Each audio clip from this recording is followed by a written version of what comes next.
Good morning, or rather, good afternoon. It's currently a little after 1 o'clock here in Sydney, and I caught up on a little bit of sleep last night.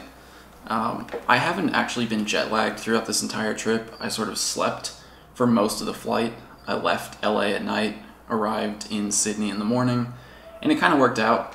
But it has been a little bit difficult for me to sleep in, because by 6 a.m. here in Sydney, it's actually 1 in the afternoon back home, so my body isn't used to sleeping that late, I guess. But yesterday I did 8 hours of walking, 18,000 steps, plus another 5 hours of editing, and I actually managed to sleep in a little this morning.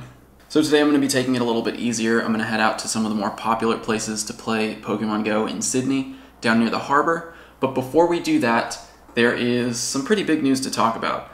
Niantic just flipped a switch the other day at the end of the Easter event and made a huge change to the way that IVs, movesets, and all that information works for wild Pokemon.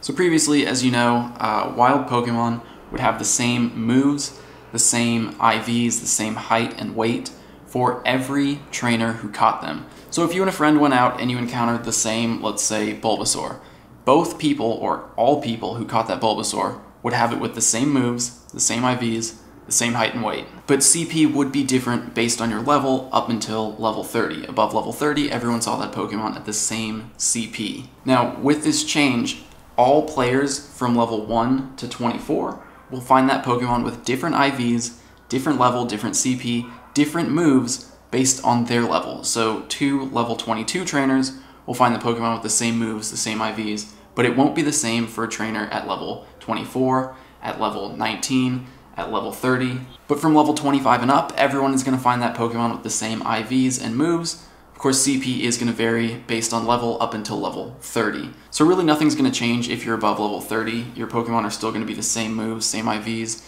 same CP, same height and weight as everyone else who finds that Pokemon above level 30. But for players 24 and under, things are going to be pretty different. The reasoning behind making these changes now isn't entirely clear. There's a little bit of speculation that it might have something to do with Shiny release, but they could have made Shiny Pokemon individual without changing any of this, like we saw for Magikarp previously. It's definitely possible that this change was intended to disable or make some tracking sites a little bit less accurate, a little bit less usable, because a lot of those tracking sites rely on low-level bot accounts to scan areas and report the Pokemon that they find. And since those accounts are all lower levels, they can't accurately report the IVs and moves of a Pokemon, so that way spoofers can't fly directly to 100% IV Pokemon or Pokemon with the best movesets, because they're not going to have that information readily available. And speaking of bots and spoofers, there have been some reports coming in that people are getting anti-botting messages or notifications in the game recently, so it seems like Niantic is actually cracking down on that. So to sum it all up, for levels 1 through 25, Pokemon's moves, IVs, everything about them is going to be different based on your level. For level 25 to 30, you're going to have the same moves and IVs for every Pokemon, but its CP will be different.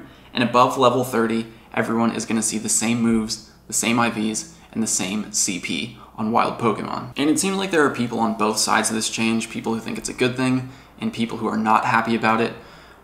It definitely does take away a little bit from the social aspect, where you could tell someone, hey, I caught a 95% IV Dratini over there.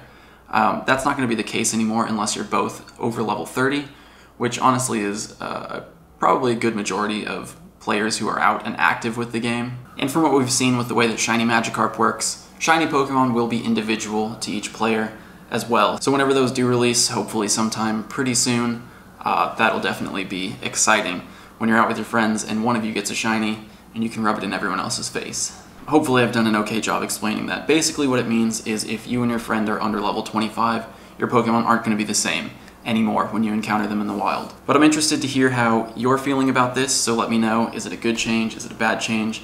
Does it not really make a difference? Because for me, honestly, it doesn't. But for right now, I've got my phone, I've got my camera batteries charging up here because I forgot to do that last night.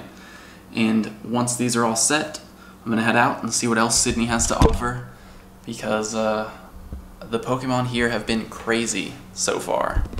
Actually, we'll get to that later, because I think I am finally jet lagged. It's now a little after 1 in the morning, and I'm trying to edit and I just can't focus at all. So I do actually have stuff that I want to do tomorrow morning. I want to get up early for it. So instead of trying to stay up and force myself to edit this vlog right now, I'm gonna, what's the opposite of stay up? I'm gonna go to sleep. I'm gonna try to go to sleep, and stuff will come eventually, right? Anyway, it is technically the weekend, so I'm supposed to be taking this time off.